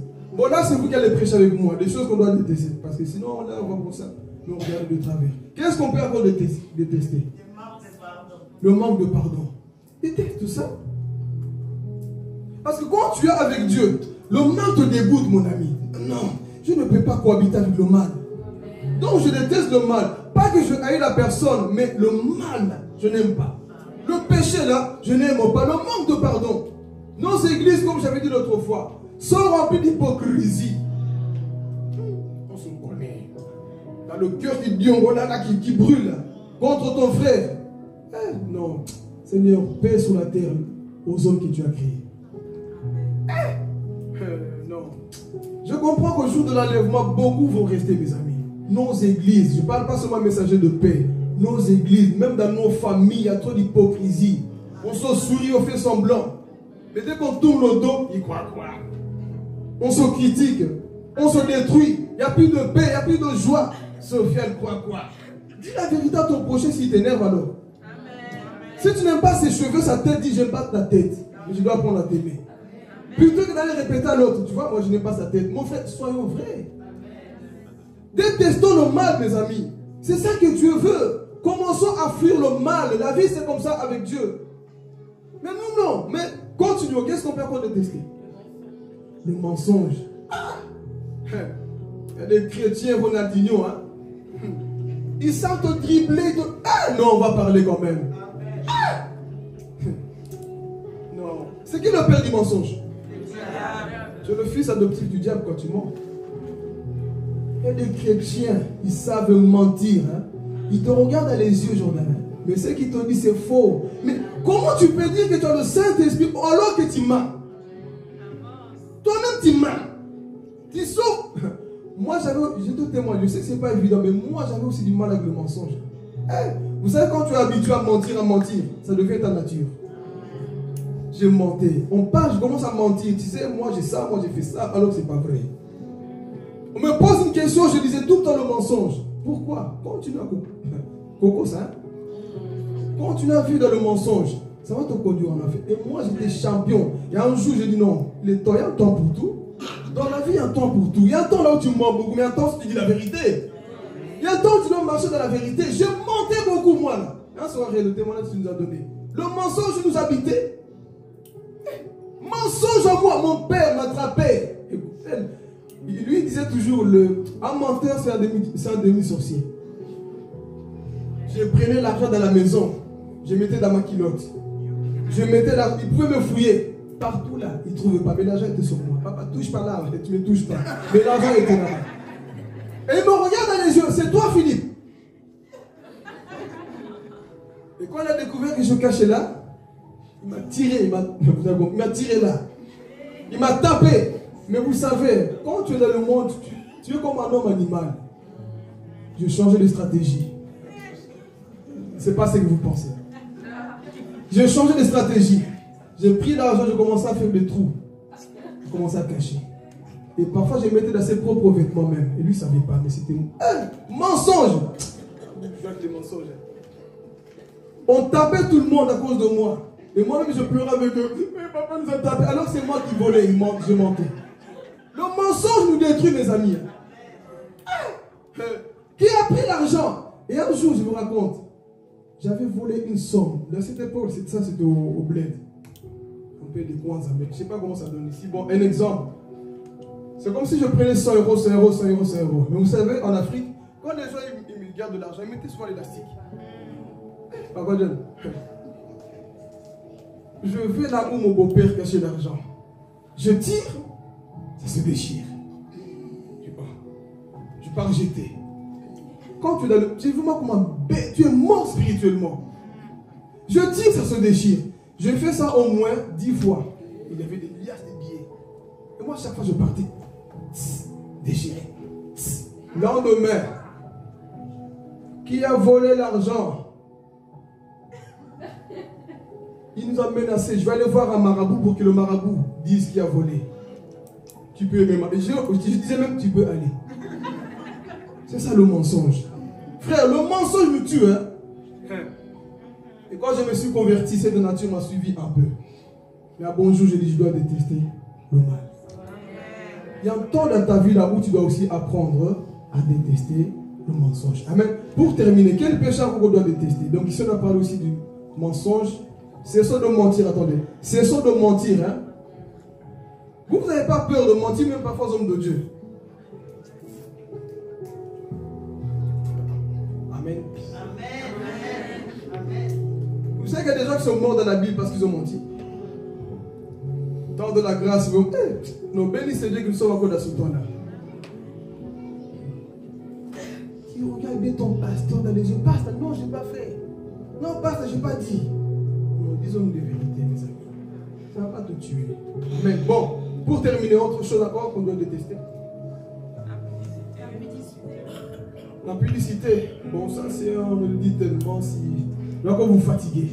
Mais c'est pas possible. Non, la colère, voilà, mais c'est la colère aussi. Voilà, commérage, colère et tout ça. Bon, il y en a beaucoup parce que sinon on va dormir ici. Hein. Mais vous savez qu'au moins on doit fuir la colère, commérage, toutes ces choses-là, église, tu dois les détester. Toi, tu sais détester ton prochain. Hein.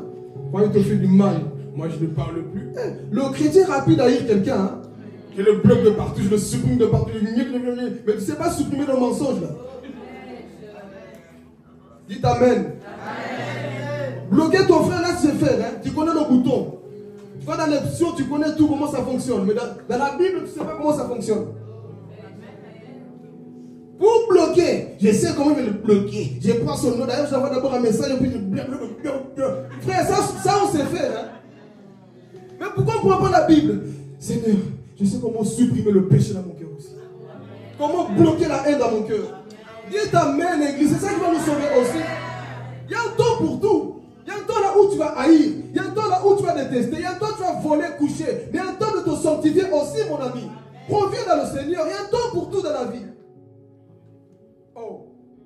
On ne sait pas lire les époques. Toi, tu es toujours dans les mêmes choses. Menteur, voleur, coucheur, fumeur, diabère, consommateur. Tu as tout en toi. Mais tu ne sais pas prendre une décision. Non. Je sors quand même de cette situation. Parce que ça me dérange. Et je change ma vie. On ne sait pas le faire. Pourquoi? Parce que ce n'est pas manié.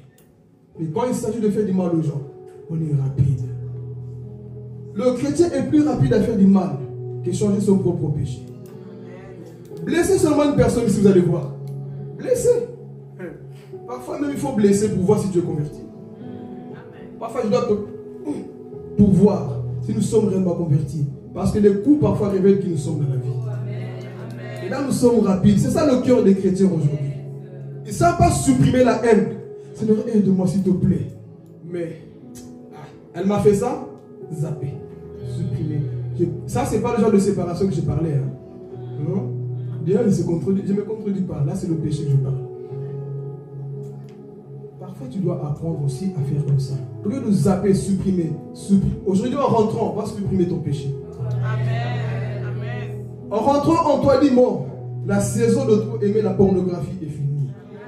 La saison de trop critiquer est finie. Parce que dans la vie, il y a un temps pour tout. Il y a un temps là où j'étais ignorant, ignorante. Maintenant, c'est fini. La saison là où j'écoutais ces choses, c'est fini. Il est temps de me concentrer. Mais malheureusement, ce qui est triste, hein, on peut prêcher comme ça. Dimanche prochain, quelqu'un va revenir encore, pire encore. Je vais parler pour terminer. Quelqu'un va devenir pire encore. Il va le manger le péché. C'est comme si les prédications lui donnent encore l'autorisation de pécher. Quelqu'un va le manger. Il va. Bon, je me préserve pour le grand trône blanc. Mais des personnes qui vont consommer, faire des choses bizarres. Ils reviennent encore. Mais laisse-moi te dire, à bonjour. Pendant que tu fais, pendant que tu. La mort arrive. Amen. Donc, ici, au travers de Salomon, Église, il y a un temps pour tout dans la vie. C'est une chose que tu dois supprimer. C'est ton propre péché. Pas les gens. C'est une chose que tu dois bloquer. C'est la haine. Et comprends cette maturité que dans la vie, il y a des choses qui doivent arriver. Des séparations qui doivent arriver.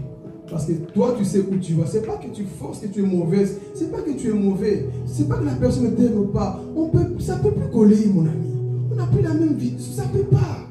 Pourquoi forcer des choses qui ne vont pas? Pourquoi? Toi et moi, on ne peut plus marcher ensemble. La Bible dit dans Amos, 2 personnes peuvent-ils marcher ensemble sans être d'accord? Non, on ne peut pas. Donc parfois c'est comme ça. Quand la saison est finie, après on dit Seigneur merci. Cette personne m'a aidé un temps dans ma vie. Mais je pense que la saison est finie. Mais la maturité, je ne haïs pas cette personne. Ça me coûterait de parler, de prendre des nouvelles. Mais je comprends que la saison elle est finie. Pourquoi? Parce que dans la vie il y a un temps pour tout. Amen. Que Dieu vous bénisse. On va se mettre debout. On va prier tout simplement, dire merci à Dieu. Ensuite on va écouter les annonces. Seigneur, merci pour ta parole, merci pour ta grâce, merci pour cette parole que nous avons reçue. Permets-nous, mon Dieu, mon roi, papa, de comprendre ton langage, papa, que dans la vie, il y a un temps pour toutes choses au Père éternel.